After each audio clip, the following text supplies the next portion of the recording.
1, 2, 3, 4, 5, let's go!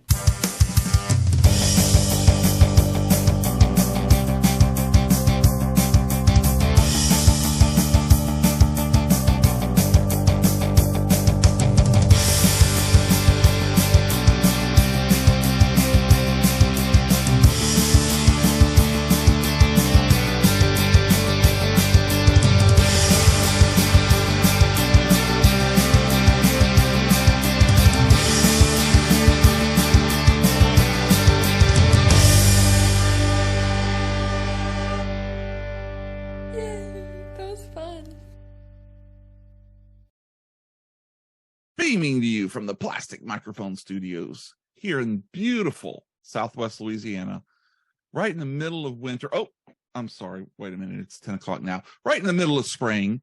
And it is a glorious, glorious day leading up to the end of the year.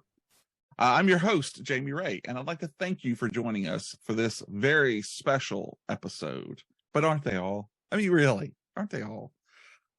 A Fave 5 from Fans.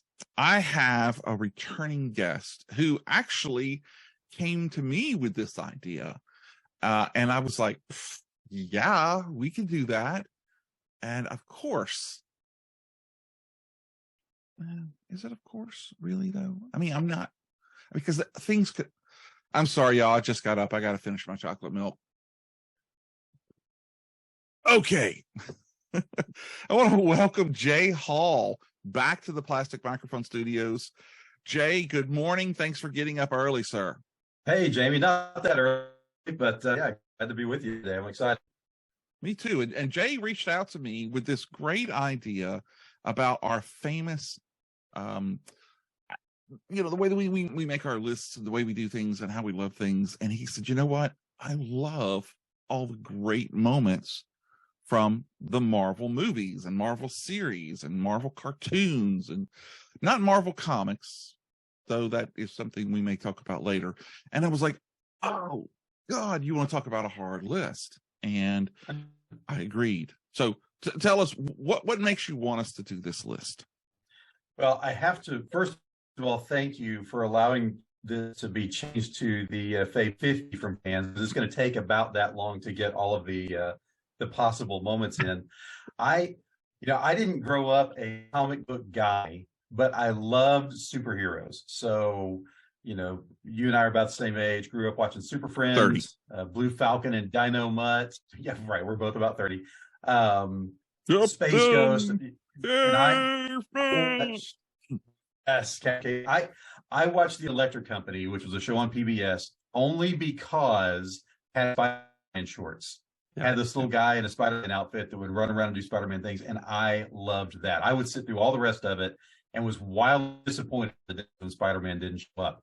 And then got into the movies when Superman came out and Batman, the first, run through and all that.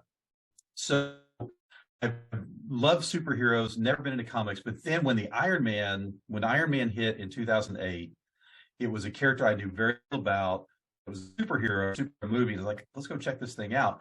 And pretty much from second one, I wrote this thing, have been writing hard with the Marvel Universe ever since, and not just in the movies and the TV series, but now have gotten into comics, which we'll talk about in a little bit, just to find out more about these characters. So now I'm kind of the go-geek in my family, particularly when it comes to Marvel stuff. When a new movie's coming out, especially with a new character they're introducing, the conversations about, okay, who's this? Arise, and I'm enough of a nerd for this stuff that I'm into it. So the thought of doing 5 moments from all of it is wildly daunting, but I think I focused on things that I just love, which is the point. So they may not be the best moments in the universe, but they're things that just every time I think about Marvel, I come back to these ideas. So, yeah. So are you saying they may not be the best and they may not be the most popular, but they're your favorite? I think there may be a couple that are not terribly popular, but they are my favorites. All right. That's what the show's all about. That's what it says in my show notes. We'll stir up some controversy. That's what I'm talking about. Bring it on. Bring it on. Well, so what else is going on? I hear you have some stuff going on up there in the wild west of Oklahoma. Well, things are always going on in the Wild West of Oklahoma. Yeah, so podcast is still cruising along. We've got some really exciting stuff planned for 2023. Got a couple of dream guests that I can't talk about yet because nothing is official, but we have so in the part of the year going to be talking to some folks that I'm really, really, really excited about. Not that I'm not excited about all of them, but you can make that list. And if I could ever get this person, and a couple of those are saying yes, so that's going to be fun. That's awesome. So that's Okie Book Cast for those of you that haven't checked it out yet. We'll talk about all that later on. Continuing to do the conversations with my daughter, the that are just so much fun. We just did our year-end edition where we talked about our favorite and least favorite of 2022, and then talked about some other books that we're really excited about. So that comes out once a month. And then on the personal front, just new life changes. Starting a new job in a couple of weeks, where I will be dean at a community college here in Oklahoma City. And so for those of you who are community fans, please feel free to email me all of your Dean Pelton moments, and I will do my best to fill them in any way that I can. I can't wait till you show up at your half Dean and half Mrs. Hall. That's going to be great. Big issue is the hair thing. I just can't bring myself to shave my head. Yeah, and then half the beard. That'll be good. Just one half. Pick one. Well, that's exciting, sir. Congratulations. I will be working the same job, and that's okay too. That's great. Well, okay. So we want to talk a little bit about what the actual parameters of this were. So most of the time when people talk about the Marvel Cinematic Universe, the MCU, they're talking about the movies starting with Iron Man and have now come all the way up through, I think Wakanda Forever was the most recent one. We did not stay in that lane. We said we would choose anything that was on the screen. So that could be cartoons, that could be, and I want to say the first cartoons were probably those in the 60s. The Thor and Captain America and the Hulk and Fantastic Four and all those. And then, like you said, going up through there, then we had the TV series in the 70s. And then we started having movies. And then, then we had even better movies and other TV series. And then, of course, the Marvel Universe, put everything. But we chose anything that was on a screen at one time. So it's wide open. I have 37 honorable mentions, and I think you have 52. So I think we're going to get some good coverage. We may have a couple of crossovers, but you actually have 3 honorable mentions, if I'm not mistaken. I do, yeah. Okay, all right. Well, if you're ready, I'm ready. And we can go ahead and you can start naming naming your choices. I'm going big with my first honorable mention, just to kind of get it out of the way because it's an obvious one, and I wanted to make my favorite 5 a little bit less obvious. So first honorable mention, just whole final battle in Endgame. Because I think we could do a Fave 5 moments just from that scene. From the Endgame. About Cap, talk about Cap getting the hammer, Captain Marvel showing up and kind of just saving the day and leading you to wonder she's all the time. The portals, that moment when all the portals show up and these characters that are alive again because of the unsnap, but you haven't seen yet. And so here comes T'Challa, and here come the Guardians, and here come all these people that you, again, knew around but hadn't seen. The sisters moment where all the female heroes come together and start throwing down. And I watched this scene for the first time with my daughter, who was 16 or so at the time. And so to see this moment of kind of the women of the MCU getting to have their thing and getting to show off was just awesome. And, she's into it. And we were in a theater, actually, we were the first people in Oklahoma City to see it. We got tickets for the very first showing. So the theater's going nuts. And then, of course, the last moment, Tony Snap, that such an incredible end to really the first 3 phases, right, of the kind of primary figure of that whole years in his story in a way that's heroic and also just incredibly fitting. So that's just one of the honorable mentions. There are tiny one. 6 or 7 moments in at the same time. Okay, so the second honorable mention, when you talk about honorable mentions, you always say it's stuff that was not quite good enough to make the list or so awful that we have to talk about it. Do you have an awful? So the second one, I have an awful, but I've got an awesomely awful. This is one of those that it's intentionally bad. They knew what they were doing. And so because of that, it's incredible. And my second honorable mention is Rogers the Musical Hawkeye series on Disney Plus. This is and you have to watch the end credit scene where they do a whole 4-minute song called I Could Do This All Day. And it is the goofiest, cheesiest, most nonsense they absolutely fire out there. It's so bad, it's incredible. The music's awful, the dancing is stupid. The moments where they cut away to like the way too into it conductor who's just kind of hopping along, he's really into it. The costumes are so bad. It's one of those things that the first time you see it, you think this can't really be happening.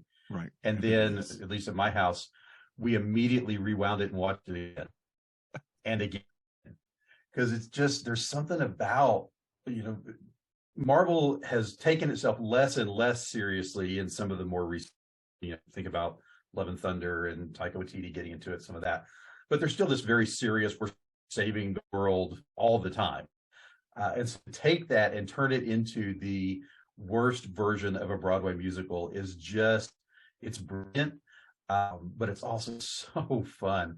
I was watching the clip again the other night, getting ready for this, and music and everybody in the living room with me just stopped and kind of turned and immediately jumped back into it with me. So, Rogers the Musical. I want to see the whole thing, and I don't want to see the whole thing, but I do want to see the whole thing. Wow. So my last, go ahead. That definitely deserved a mention.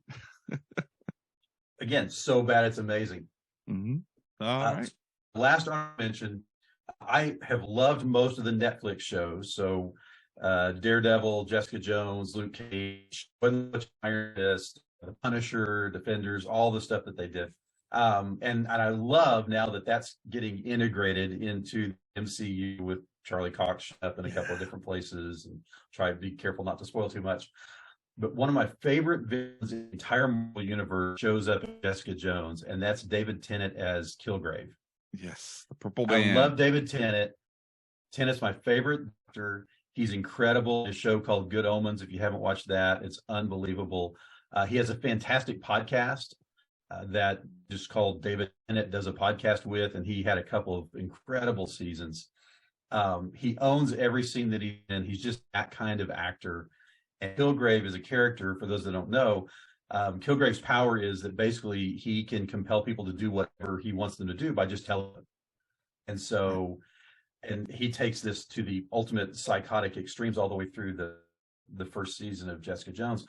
But specifically in terms of moments, anytime he's getting chased, they do some incredibly big things with his power to keep people from chasing him or following him or to help him get away. And towards the end, really the end of season 1, he's chased and he is running through this group of people, and he turns around and he says, everybody start killing each other right now. And so this group of people, construction workers and nurses and whatever, just start throwing down. Wow. And they don't have weapons to do a lot of damage to each other. So they're just kind of wrestling and fighting because they don't know what they're doing, but he's told them to do it and have to. So I wanted to give a shot to Kilgrave, mostly because of David Tennant, but just the chase scenes and the way that they use him, really, really cool stuff. Jessica Jones, I recommend it. Yeah, that's a great one. I hadn't thought about that. I do think he's a great actor, and it was an amazing character. I was just disappointed that he didn't get purple till the very end. Right. Because he's known as the Purple. Right. All right. Well, cool. Well, I don't have any horrible. Well, that's not true. Some people will say my my honorable mention number one is horrible, but that's for me to say and not them. But before we get to that one, I have two honorable mentions that are jammed together for my honorable mention. So I have three, but it's going to be two. And my honorable mentions are the Hulk hitting things. And but to break it out, my favorite two times that the Hulk hit something was when he hit Thor in Avengers, just gives him that little bonk, and just it's great. But even more favorite is in what is not normally considered an MCU, even though it has General Thunder Ross and it has the Abomination in it, which now have shown back up.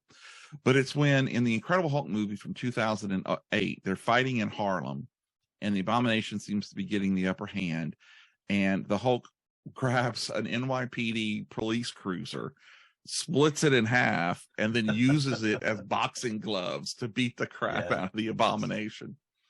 And one of the reasons why it's my favorite is because I'm not a big video gamer, but I had, I think it's called Ultimate Destruction, and I talk about it in an episode with my nephew Hunter. But it's friggin' car boxing gloves. And I figured out how to do the move in the game, and just to see it up on screen going, hey, I can do that. And kind of, it's just always a favorite. And again, I watched it last night. Yeah, it's much better, I find, than the Hulk smash scene at the end with the Abomination. It was just a great scene and a great move on his part. That's awesome. Hulk hitting stuff. That's my second honorable mention. And my first, hate it if you want to. I know this is not a favorable opinion, but I love Nick Cage as the Ghost Rider. Say what you will. The second movie, he was probably way Nick Cagier than he needed to be, but I applaud him for it. But in that first movie, 2007, where he goes out full Ghost Rider and drives the Hell Cycle up the side of a building and is whipping the chain around, and that's the scene that I never ever thought I would see. And you read the comics, and he rides up on mountains and he jumps on the tops of trains and all of that stuff. But to think as a kid reading that you would see it on screen one day never even crossed my mind. So for me, that's a favorite because it was so perfect for me. Forget the rest of the movie. I don't care if you don't like the rest of the movie. That's up to you. I'm totally fine with that. But that scene was just perfect. I mean, the CGI was really good without being too fake, and he was scared. And then to see Eve Mendez's character, just see him doing that and just like, I mean, come on, what are you going to say? The guy's driving up the side of a building. It's wonderful. But those are my two honorable mentions. The rest of them, they will probably be worthy, but we'll see. All right. So then that means we can bump back to you, and you have got your fifth favorite MCU TV series-ish pop Funko series. I'm sorry, what? You're number 5. So number 5 for me is kind of the beginning of everything for the Marvel Cinematic Universe. And it's the very first end credit scene from Iron Man in 2008. So all the events of Iron Man have gone. Happily ever after, Tony has declared himself to be Iron Man. And then the end credit scene comes up, and he walks to his dark room, and Sam Jackson is there, Nick Fury, and they have this very short conversation back and forth, where Fury says, "Did you think you were the only one?" Mm-hmm. And then basically said, "I'm here to talk to you about the Avengers Initiative." I had no idea going into Iron Man that there was a bigger plan. Really? No. Oh, wow. No idea that there was this whole universe that was getting ready to expand. So, but I had been told, stick around, because these little things are going to happen after the credits start rolling. And I knew enough about comics and the Avengers to know what that meant. Mm-hmm. And when you think about that moment and all of the hundreds of hours of TV and movies and all the stuff that's come out of it, and the dozens of hundreds of actors who have become a part of this massive universe, but it also spawned everybody to do the same thing, right? Because there was a conversation about a DC extended or expanded universe, whatever they call it, Star Wars. Right. Then decides, hey, we're going to do these Star Wars stories. We're going to do other movies that are outside of the Skywalker saga, and so you get Solo and you get Rogue One, kind of fits into the Skywalker saga, but in the TV series, and then Star Trek did it. Star Trek did it. Universal tried the monsters thing that just absolutely crashed and burned and fell apart. Thanks, Mummy. Yeah. so many on there. But I wanted to start with that moment because I think it's such an incredible moment for everything that comes after. It's a cool moment in itself because you realize there's more going on, and here comes Sam Jackson, and who doesn't love Sam Jackson? Right. But at the same time, it just throws the door wide to really a series of events that changed the face of at least American cinema. And kind of what we've done and what's become possible. So Russian cinema, seen Iron Man. Yeah, the Russian did the same thing. They made their Avengers. China has done one. So I think you could say worldwide it changed it. Yeah. So I want to ask you this since you said at that point you weren't really a big Marvel comic guy. Had you read the Ultimates before you saw Iron Man? No. Okay. I had read. I mean, I probably over the span of life had read a couple of Marvel comics up to that point. I'd read more DC because those were the movies that I was a kid, Superman and Batman, and that I was really familiar with and aware of. So I didn't know anything about the just massive universes that existed within these within the comics.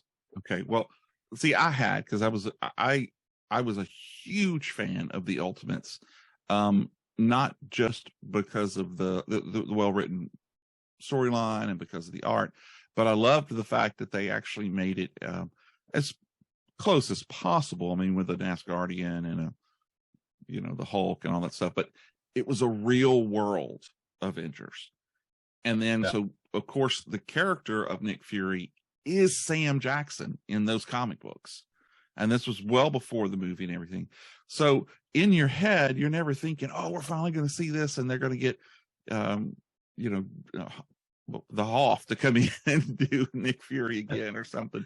But no, they freaking get Sam Jackson. Yeah. And that, to me, that whole thing just blew me away.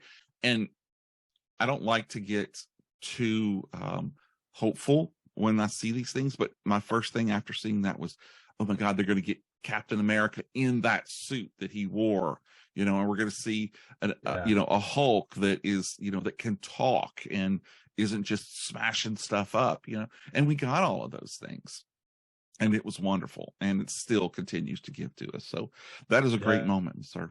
That is a great moment indeed. There's an incredible book. It's called All of the Marvels by a guy named Douglas Wall. Came out probably a year or two ago, where he basically tracks through what you just did. He went through and read every Marvel comic. So 29,000 or so comics.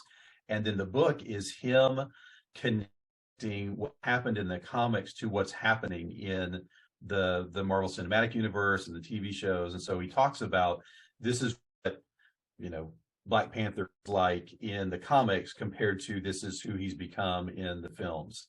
The same with Fury and Iron Man. It's really cool because as somebody who didn't grow up reading the comics, see those connections back to and how they've shown up, and then the ways that they had to change it or chose to change it to make a different kind of story. Just a really cool All Marvels by Douglas Wolk. It's worth checking out. Yeah, got that down.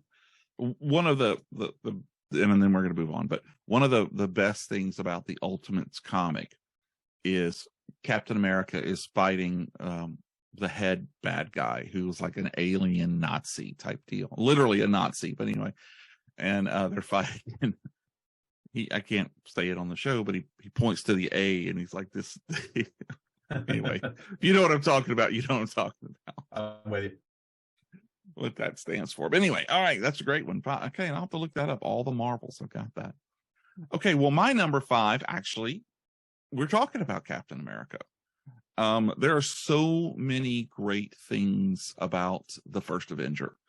I can't tell you how much I love this movie. And I'll talk to a lot of people who aren't really superhero fans, but they like this movie because it's a spy thriller, it's a war movie, it's a romance, it's all of these things together that just happens to have a guy who has a red face for a skull and another guy who's kind of strong and has that Bronx never give upness to him. But of all the scenes in that movie where he picks up the cab door and it's got the shield look on it that he had, later on. And, when he could do this all day, all of those scenes are great. But my favorite scene of the entire movie is not even in the script. And it's the scene where they bring literally from the comic book page, they bring to life making little Steve Rogers into Captain America. Yeah. And they go through the whole super soldier serum, everything from the old lady at the front desk, with her hand on the gun underneath. It's just, I had that as a little pocketbook and I read it over and over and over again. It was the comic book shrank down. And cool. I swear to God, I was seeing the scenes as I was seeing it on the screen. It was perfect. And he comes out and I mean, he's just, and I'm totally, cemented in my, sexuality that I can say that dude was handsome. I mean, it's a good looking man. I could see now while you guys, okay. But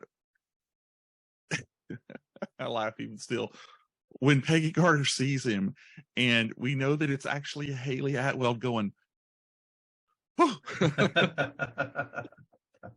I mean, there are thousands upon thousands of women who would have done the exact same thing when they were given that. And I just thought, you know what? That to me was a perfect moment to say they're not taking themselves too seriously, that, and then that she, as tough and everything as we learn later on, she's still, a human being. She still, sees that stuff. And anyway, I love that scene. And to find out that it wasn't supposed to be that way, just is even better for me. So again, that is Peggy Carter meeting Captain America for the first time in Captain America, the First Avengers 2011. What did you think about what they did with that scene? What if? Oh my God. I don't even know what you're talking about. No, Peggy Carter, Captain Carter, it was phenomenal. When it got it in What If, I was like, oh God, that's so cool. And then to see it in Doctor Strange, blew me away. Yeah. I mean, literally blew me away. And the fact that she could do that all day, just chef's kiss. Yeah. It's great stuff. Yeah, it really was. And then I just got Lily for Christmas. We got her the Funko of Captain Carter. And now she has that one and she has the Marvel Legends figure. And they're both hanging on her wall and it just makes a dad proud. When you've done it right. That's right. Raising kids right. Okay, well, let's bounce back to your Fantastic Four. All right. So my number 4 is possibly going to be one of those controversial picks. But it's an exemplar of a larger thing that I want to talk about for a second. So my number 4 is the Just a Girl fight scene from Captain Marvel. So this is, they're on the ship. Her old team is coming around her. Everybody's trying to hold the test back. She's trying to save Skrulls, and she's just starting to figure out what her powers might actually be. And so then the fight breaks out between her and the rest of that team.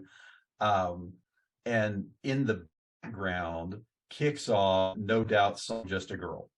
Mm-hmm. And there's just something about the combination of the music the moment, and she's still trying to figure out exactly what she's capable of. And so there's a couple of great just throw looks where she does something that kind of gets this half smile of, oh, that was cool. There's a couple of times where she doesn't realize how she does something that throws her across the room and then kind of stops and again is like, oh, okay, so I guess we can do that too. Working this out. Yeah, like I mean, literally, like you talk about learning on the fly, figuring out what she's capable of. And it's a picture of a larger use of music in these movies, and not all the directors do it. James Gunn in the Guardian stuff is incredible for putting in with what's going on. Taika Waititi crushes it in Rock and in Thunder. But this moment to me, I don't know. There's something about it that just still. I've watched it 2 or 3 times in preparation for this conversation. It just makes me smile. I think part of it is, so we're talking about daughters. My daughter's a massive Marvel fan. She's so excited to see Captain Marvel because it was the first one that really was anchored by a female lead, a female hero. So she was pumped to see it. And was sitting there with her and watching, Brie Larson just go off with all these different powers, all these different things. It was just a really kind of cool moment to watch her get excited about that. But then also, again, the use of music, like the Battle of the Bifrost with Immigrant Song going on in the background and from Rock, and just the incredible juxtaposition of an amazing song and incredible visuals. Valkyrie walking down the Frost, the fireworks going off behind her, and the lightning and all that, but also the really careful choice of the song because the Asgardians are refugees, right? They're going to be immigrants, right. And I don't know how much that was thought out, but man, it sure works. Yeah, I'm sure it was. It was. I mean, that's who they are. The way that he used November Rain in the big kids battle in the last battle in Love and Thunder. And then thinking back to like James Gunn, Cherry Bomb in the suit up scene from the first Guardians, the opening credits of the second Guardians with Mr. Blue Sky going on in the background. It's just kind of poppy music while the battle's going on and Groot's dancing. It's just, when it works, it's brilliant. For the most part, it's worked. So it introduces new generations to some of this music, but also I think seats it in a real world. I mean, we know it's not real. At least we're pretty sure it's not real. But it seats all this stuff in a real world because it brings these connections to things that we know and we can connect with very very simply. So anyway, just a fight from Captain Marvel, awesome stuff. So this is the one that starts out with her upside down and she's got the little gauntlet things on her hands that she can't burn off. Is that right? No, this is the end, the very last one. The final scene on the ship. Okay, gotcha. On the ship, take the Tesseract around in a lunchbox. Gotcha, a Happy Days lunchbox, by the way. Okay. All right. I like that one. I thought that kind of was going on in the first when she's caught by the Skrulls. Yeah. And I was trying to place that song with that scene and I couldn't do it. But now I remember, the Skrulls. Man, what are they going to do with Secret Invasion? I don't even know. Is it a whole nother group of Skrulls? Whatever. I don't know. We're going to see. But until then, we can talk about my number 4, which is my X2. So I'm going to go outside of the cinematic universe that we've been talking about and go to the second X-Men movie from 2003. Now, I will agree that there's a lot in these films to not like. I'll say right there. Okay. I mean, the first movie, while it was incredible to see them all get suited up, it was tough. For me, X2, before is when they really kind of started to hit their stride. They stumbled in X3, and then came back. But X2 for me is the best of those 3. And of all of the scenes and all 3 of them, for me, the best one is when Logan becomes the father figure to protect all of the students when Stryker's team attacks the X-Mansion. And if anyone had read comics before, they know just what what a great fighter he is. He's, the best at what he does, and all of those things that you want to say. But most of the violence is either cut away or it's off screen. Yeah. But then when you see him, he's so ferocious and so fast. And like he'll go through a boot of one guy, and he'll go up, into the neck of another one, and then he's gone. And it's like, where there's bullets going everywhere. I say bullets, the little darts going everywhere. And he doesn't stop to worry about anything but taking that threat out and getting the kids. And then of course you add to that the scene where we see Colossus, steal up. Right. And, take out the guy through the wall. It's just, for me, it's a really, really great scene where we finally get to see the potential of what Logan, not just the Wolverine, but what Logan can bring to us. And of course, we see that much later on. We're going to see it again in Deadpool 3. That's the rumor. That's, by the way, I love that when they're, hey, you want to be Wolverine again? Yeah, okay. And walks up the stairs. All that stuff is brilliant. It's brilliant. But that's always stuck with me as being, that's what it should be like when you take something from the page and you bring it to the screen. You don't lose anything. He didn't need a fancy costume. He didn't need all of this CGI. It was just well done. It was well rehearsed, well acted, and it's just one of my favorites. So that's my number 4 when Wolverine protects the kids. And it's cool to see. You can tell when directors are comic fans, when they're really not just into the script, but they're into the source material. They intentionally create scenes that look like comic book panels. Mm-hmm. So, actors are doing things that I noticed a couple of times in Love and Thunder where you could just see, like, I don't know if this is ripped from a comic book, but it could very easily become one, just the way everything is set up and the visual of it. So it's cool when they do treat the characters like, subjective opinion, like they ought to be treated.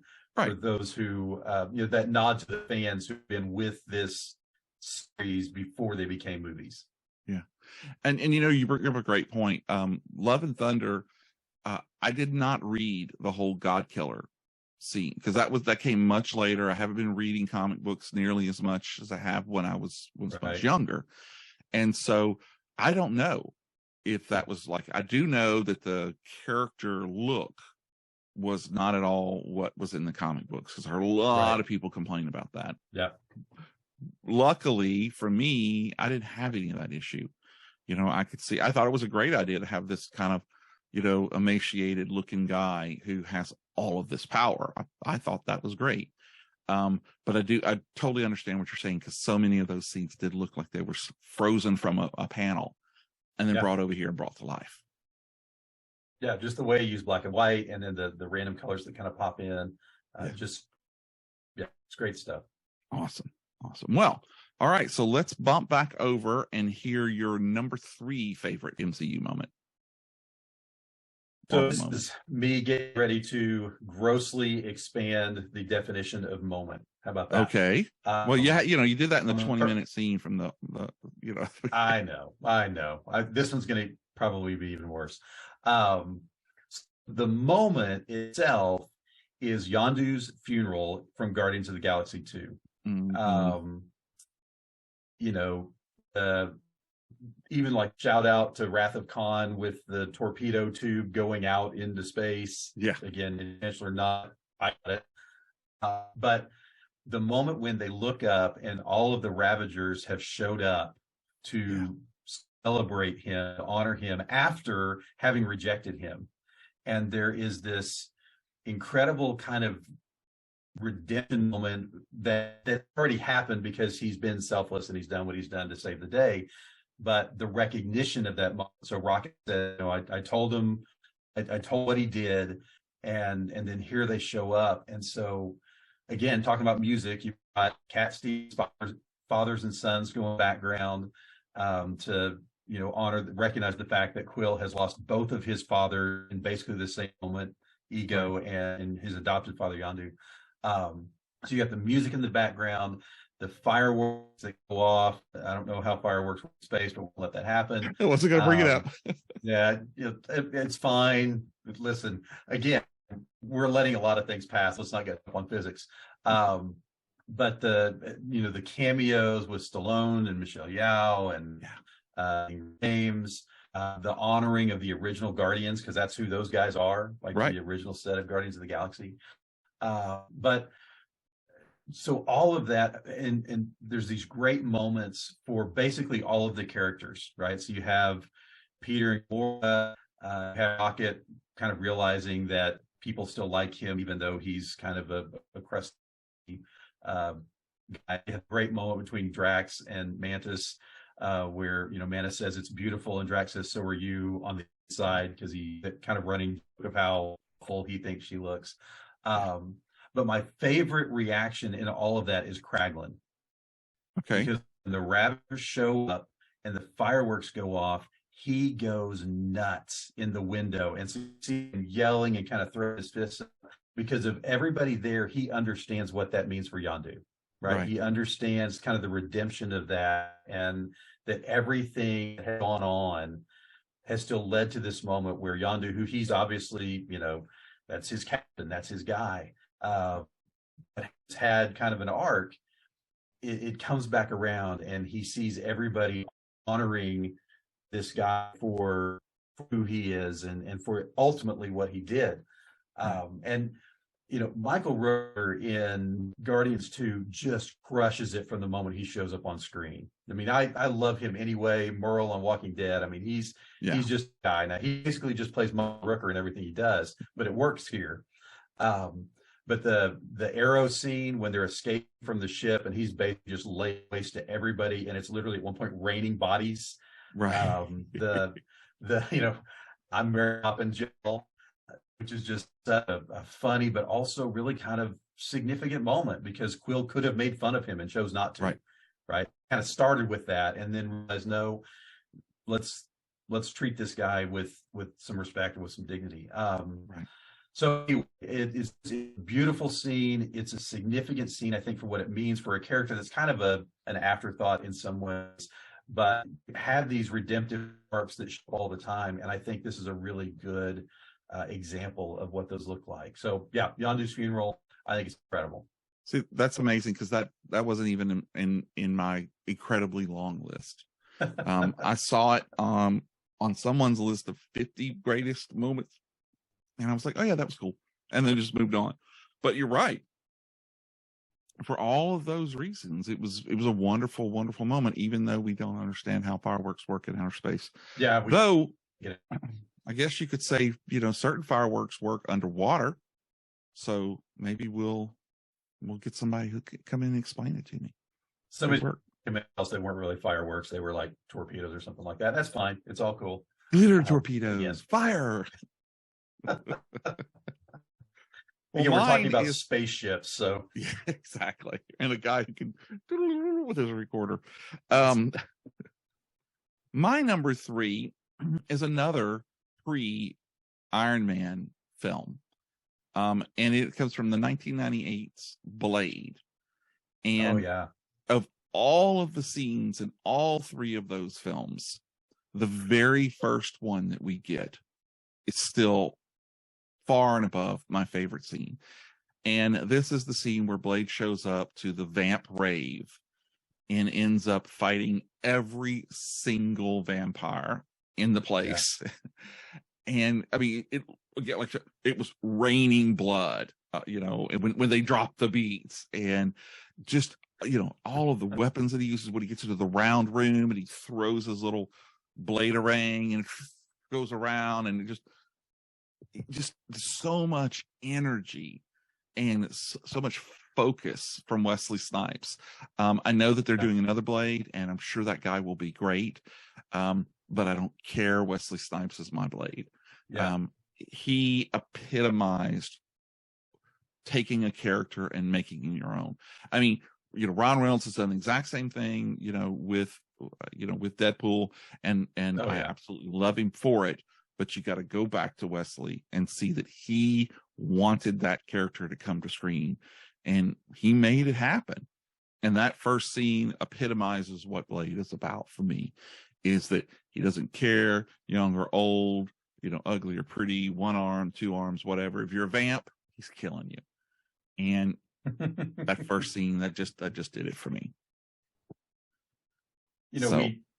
We talked about remakes when I was on last time, and Mm-hmm. I don't typically remake. I've got in my mind, this is the movie, right? If the movie's good, then I don't need to see it again. And I think it's really interesting. A lot of these, as the older Avengers, quote unquote, are retiring or dying, whatever, and they're bringing in kind of their replacements, but they're people that are so fundamentally different. Right. So you have, again, I want to be careful not to spoil anything that's recent, but you have characters that are and completely different. And Black Panther that's completely different from T'Challa. So when you think about they're going to be that character again, it's not a replacement. It's basically just a reboot and another run of it. I think it will be hard to see somebody, no matter how great they are, and they may be, but to see somebody that's not that person that you and I see as Blade. Right. And I agree with, and I hate the fact, because I don't know, I've seen him recently, like on on TV, on the web. Can you hear me?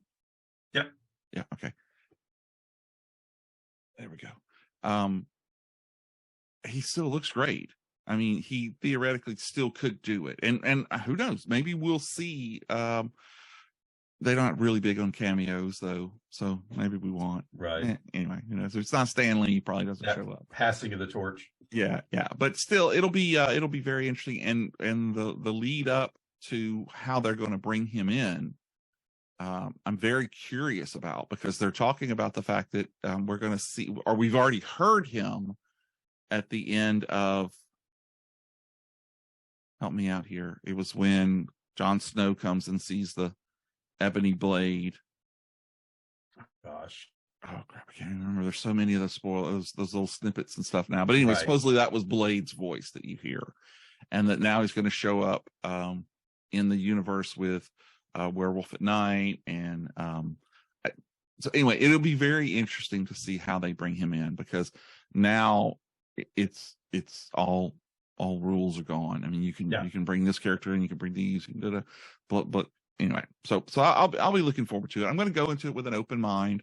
Yeah. It's not like if they're rebooting and bringing in somebody else as Captain America.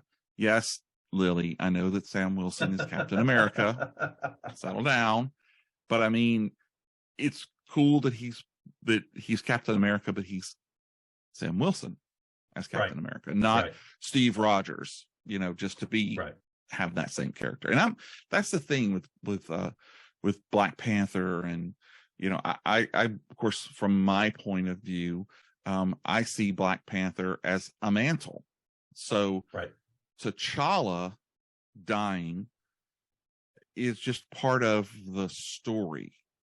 And that whoever it is that picks up, the Black Panther mantle becomes Black Panther. It's different, I just don't like it when they put another actor and it's the same character. Yeah. No, that's not the guy we saw last week, But anyway, all right. So we are getting down to your penultimate favorite moment.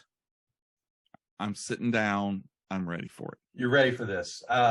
This one is going to be one of the more obvious ones. I love the Battle of New York from the Avengers. The first time that the big six get together, they spent the whole movie kind of bickering and messing with each other, and some of them like each other and others don't.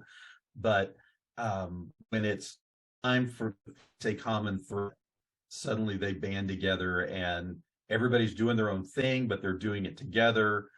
There's the great moment, the iconic Avengers moment when all six of them are standing on the ground and the camera circles around them and the big swells. But immediately out of that, you hear Tony Stark, who is not known for yielding very much.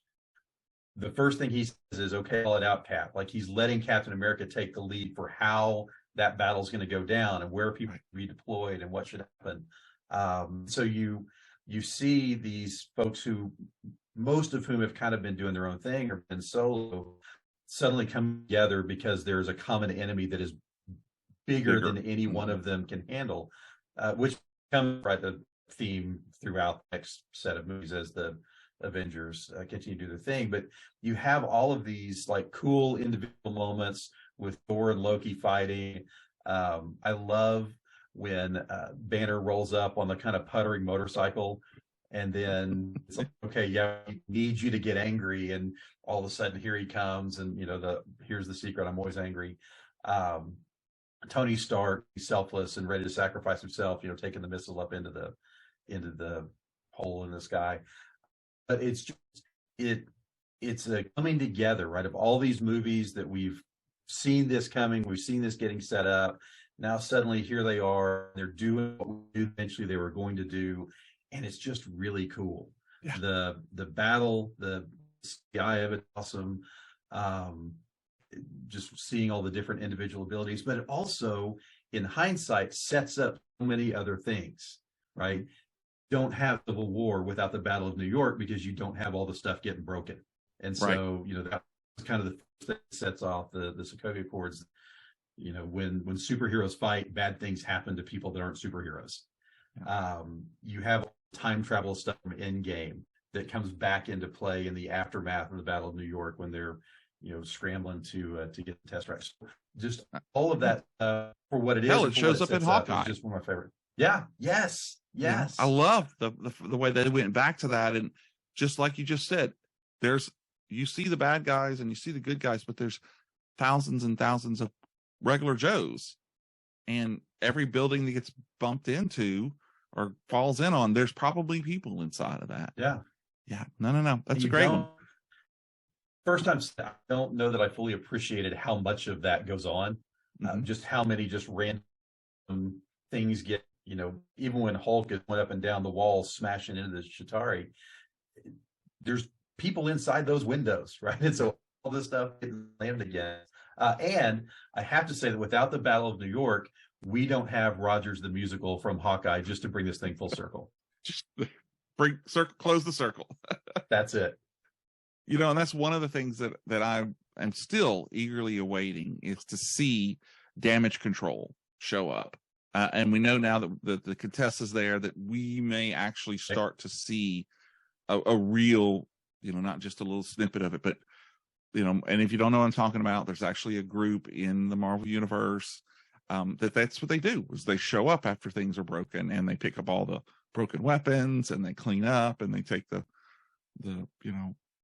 I was going to say, radioactive abomination poop and, store it away or whatever. But, so there is, and that's a great scene, but and I hate to say this because it was a wonderful, wonderful movie and a wonderful scene, but I just hate Captain America's suit from the Avengers movie. That's totally fair. Oh God, and I know he has the ass of America, and I'm not going to try to take that from him. I'm just saying, Jesus, anyway.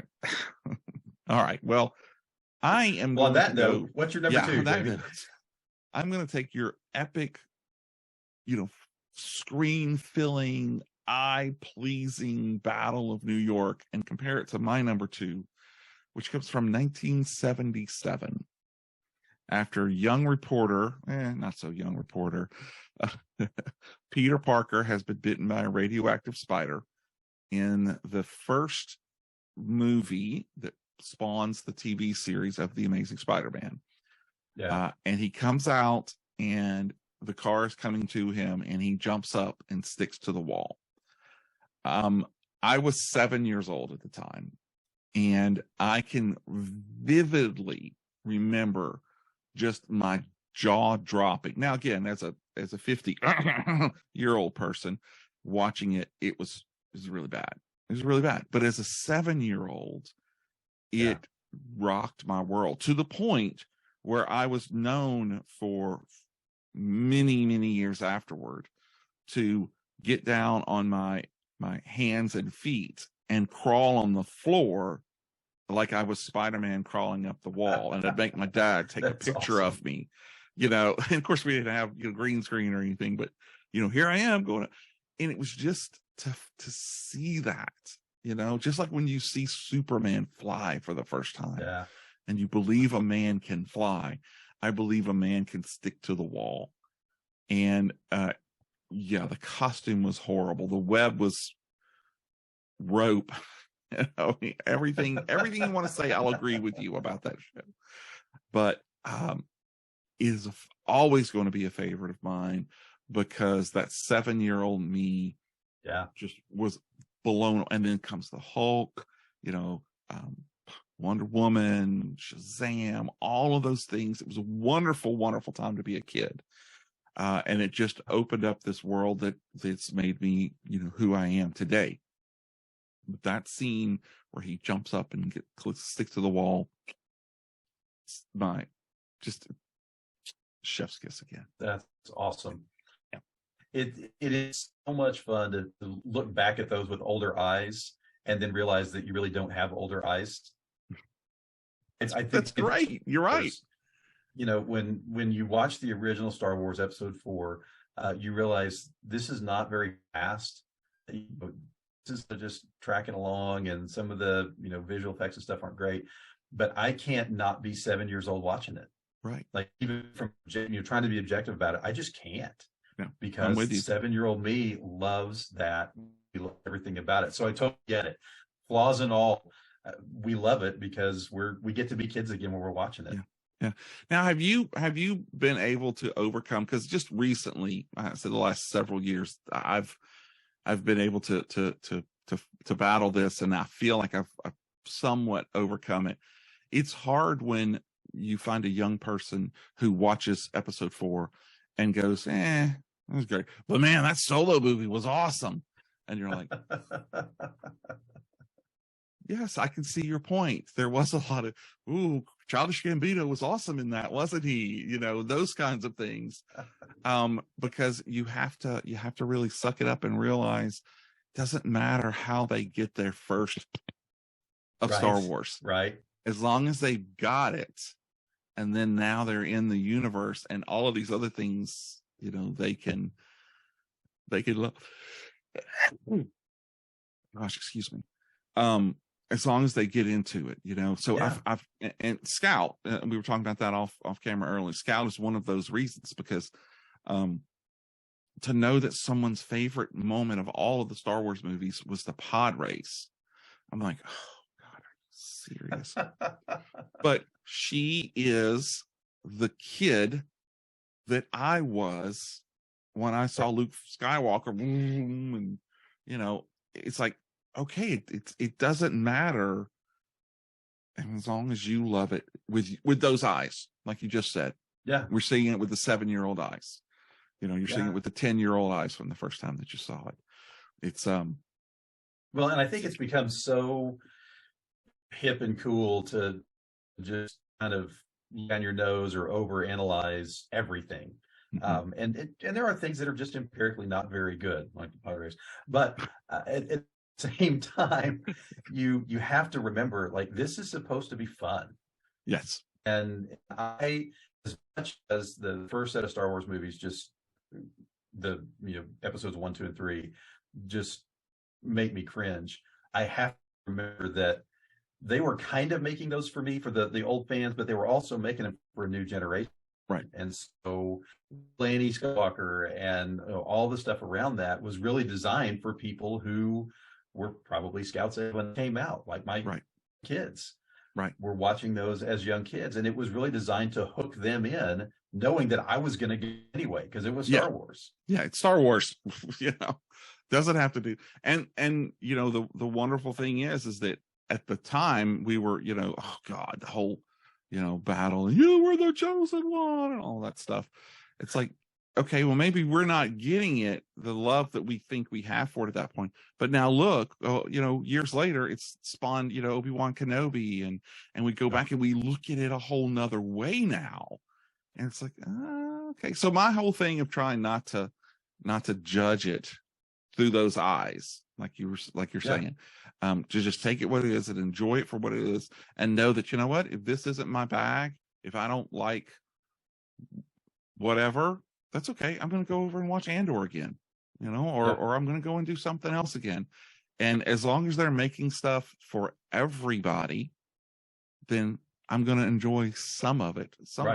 There's scenes from every movie that just captivate me, even from Phantom Menace. Excuse me. I'm sorry. Even from Phantom Menace, that scene at the end with the Battle of the Fates. Wow. That's just incredible. So you just got to do that. You got to take it and enjoy it for what it is, and move on, and let whoever else thought it was the best one ever hold on to that. Because if they see my Spider-Man climbing up the wall, they're going to be like, "Oh, wonderful! I got 3 Spider-Mans in my movie. What are you going to do?" Right. Well, man, I was hoping that he would show up in that movie.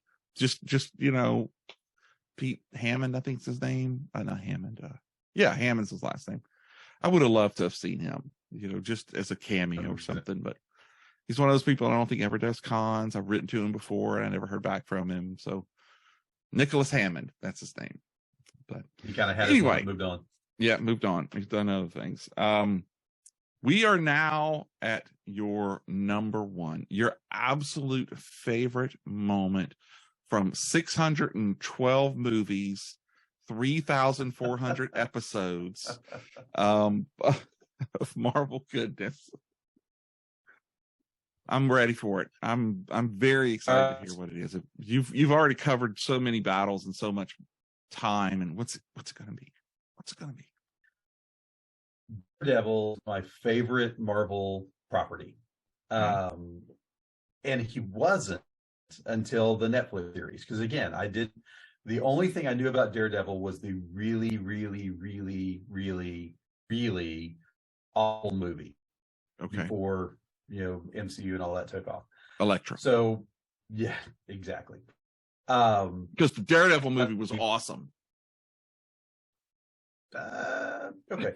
Again, we can agree that I'm wrong and move on. Feel free to be wrong. That's fine.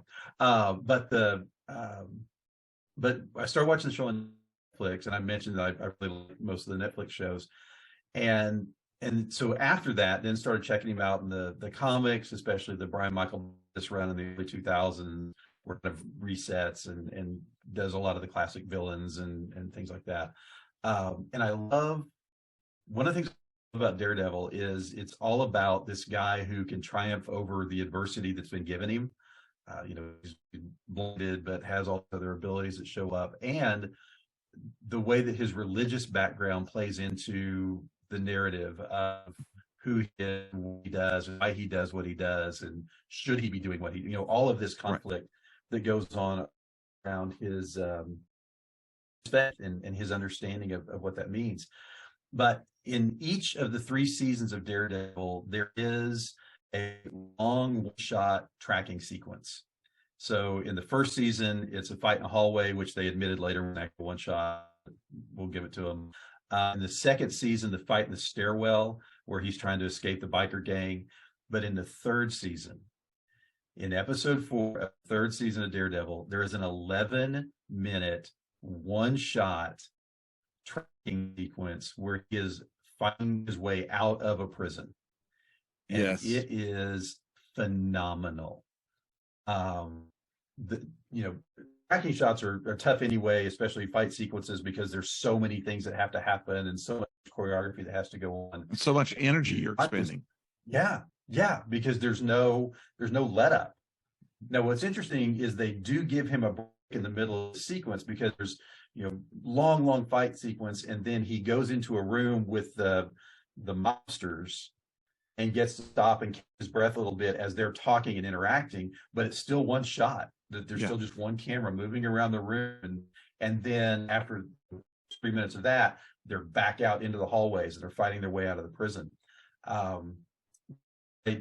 love just the technicality of it, all the things that have to go into it. I was watching an interview with the showrunner, was talking about what they call the cowboy switches, where Charlie Cox has to duck behind a table so that his stuntman can come out and keep fighting, and that kind of stuff that goes on. They talked about the choreography of the camera guy and the sound have to like duck behind things, and just they spend an entire day choreographing that sequence, and then the next shot it. So they had to shoot multiple times. So just imagine how exhausted you would be after having to do that stuff over and over again. The director of that particular episode, his name's Alex Garcia Lopez, talked about Alfonso Cuarón, who was the director of Children of Men, which is a fantastic movie. Mm-hmm. And Cuarón uses those long tracking sequences, and he's inspired by that and wanted to see if he could do it, and talked the showrunner into it, who talked the Marvel execs into it, and basically said, hey, we're going to pay people for a whole day where we don't film anything. Is that cool? And they said yes, and I'm so glad they did, because the technicality is incredible, but the scene's incredible because when Daredevil fights, Daredevil isn't one of those superheroes that, like, he's not a one-punch guy, right? His fight style is, he's got training, but his fighting style is brutal. I mean, it's, you just punch and the bad guys back up and keep fighting him, and he takes all kinds of damage and gets beat up. Right. And so again, it's this kind of every man has some special abilities and who can do some things that the rest of us can't do, but at the same time has to fight like a guy. He's a guy, he doesn't heal, he takes damage, and he learned that from his dad, the boxer, who his dad's whole deal was he could just keep in punches and stay around. So it's classic Daredevil. It's incredible in the moment of the season, but also just for the technicality of it, unbelievable. So lots of Daredevil stuff, but specifically that fight sequence from season 3 of 4. Awesome. Yeah, I will say those were some incredible fight scenes. And it is great to see the hero doesn't have the ability to punch a guy through a wall. Right. He just has to take guys. Tries to take them one at a time, but he's got to just, every one of them that's standing up, he's just got to give his all to knock him down to the ground and move on to the next one and move on to the next one. And you see him get worn out. There's moments in that where he just kind of stops and leans against a wall for a second because he's been through. He's got to go make the donuts. Got to go make the donuts. All right, Jamie, what about you? What do you got? Well, it's a little anticlimactic because we have already discussed it. No. But I cannot. It's actually a bookend. I'm going to call it right now. It's a bookend. It's the first thing we talked about, which was the battle in Endgame. Okay. Yeah. So it's good that it should be the last thing that we talk about, because it is my favorite. Nay, I say the best scene that's been on the screen with any Marvel character ever. And it's going to be the scene when we finally see what we all knew already, was that Captain America was worthy to wield the hammer. And I don't think anybody was more excited about it than Thor was. Just the way that scene came out, and the way that, oh God, he gets Mjolnir, and he's like, and Thor's like, and Cap's just like, it ain't nothing. It's just another tool. We've got to win this. It's all or nothing. And when he gets that hammer and just uses it and of course you can make the rule, how does he know how to use the hammer with the shield? And he's freaking Captain America. He's the world's best, a strategist, the best fighter, whatever. Of course he's going to do it. But finally he holds that hammer, and he's not surprised. I mean, we all know he moved it back in the Avengers movie, and I love the fact of how they do, when he grabs the hammer, the first person you see is Thor. And back in the Avengers movie, when he moves it and the camera focuses onto him, and he's like, that just move, It's just, it is the perfect scene as far as I'm concerned. Yeah. And it doesn't get better. say what you will, I'll die on this hill. That 10 seconds of that part of the movie was the best of anything. And I'll use the awesome. top word if you want to. I'll say it was the top moment for me. That's how strongly I feel about it. But I love it. I'm glad. I'm sad to see that Chris Evans is gone from the role. I will, because he was my favorite of all of the characters. I think, and by that I say, I think he was probably the best representation. Yeah, I get the argument can be made about Robert Downey Jr., but he just epitomized what Steve Rogers and Captain America was to me on screen. And again, that goes back to when we read these things, we see these things, we have pictures, and when something becomes the perfect picture, it's like, well, that's okay, that's it. That's not going to get any better than that.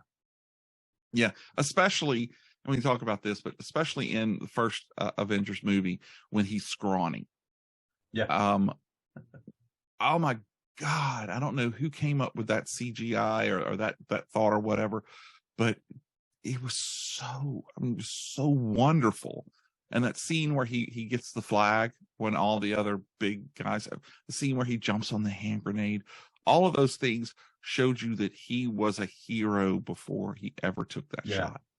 Yeah. You know, and just to see that, like I said, what we all knew, he was worthy, without a doubt. He is worthy. And just, that's it. I'm done. I mentioned my daughter and I got to see one of the first screenings in Oklahoma City, and throughout that were cheers. I mean, lots of, when the portals open and the different, but that moment may have been the biggest one. Yeah. One of those things that you don't anticipate, but when it happens, you're like, well, of course. And everybody just goes nuts again. No, I'm with you. Cause like, the on your left scene, it takes a little while because the portals start opening up, and then you're like, oh, well, there's that person and there's that person. Yeah, but that scene, everyone in the theater was just went nuts, Yeah. So bravo to all of those guys. I hate to say it's going to be impossible to top, but it's going to be tough. It's hard to imagine. I think one of the challenges is now the universe is so convoluted, right? Yeah. There are so many different ways this can go. And I think you're going to have people who are fans of a certain segment of the universe who, if you have a thing like that, may not be, because it's not just their segment of the universe. Right. Where the Infinity War and Endgame, everything headed to that. I mean, it was the point, we find out really from the beginning. 10 years in the making. And it seems like that's going to be harder to do when you have so many properties and so many characters, and you are splitting off mutants, and you're splitting off like Blade and some of these others, and you've got just all these different directions that people can go. To have that event that everybody's going to come together, man, that's going to be a lot of things coming together. Yeah, you're right. It's going to be tough. It's almost, you almost wonder if it's a good thing.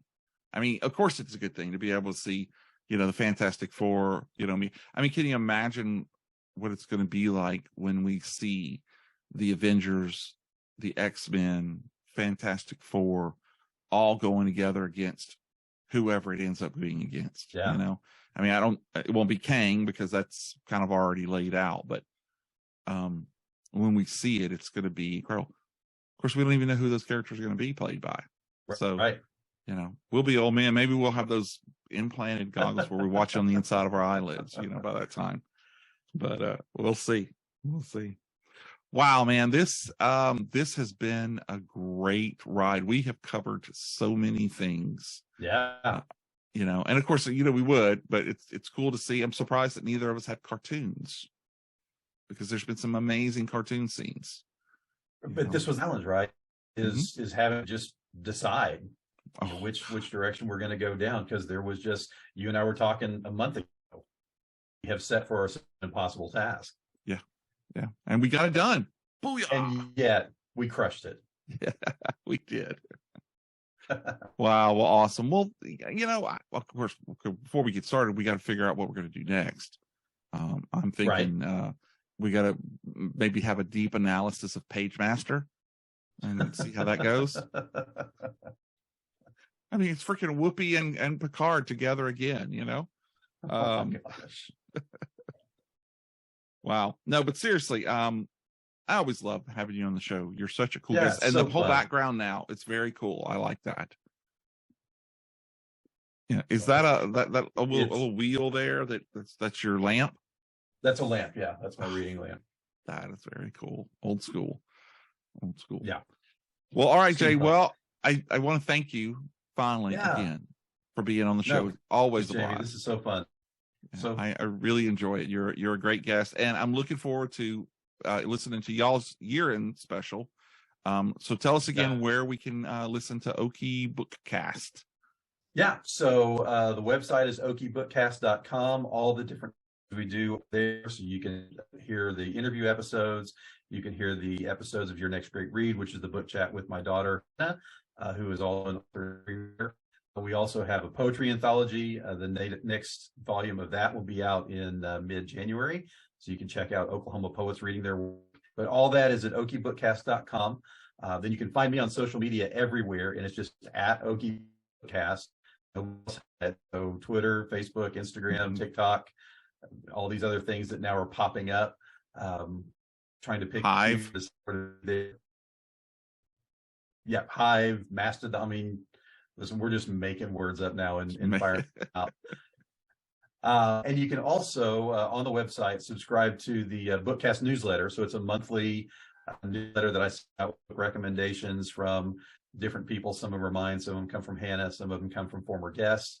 But you can go to okiebookcast.com/subscribe and for the letter there and get all kinds of stuff about what we're doing, book news, book recommendations, and then also get the episode straight to inbox, which is even easier than having to go all the way to your Apple Podcast player or wherever you go.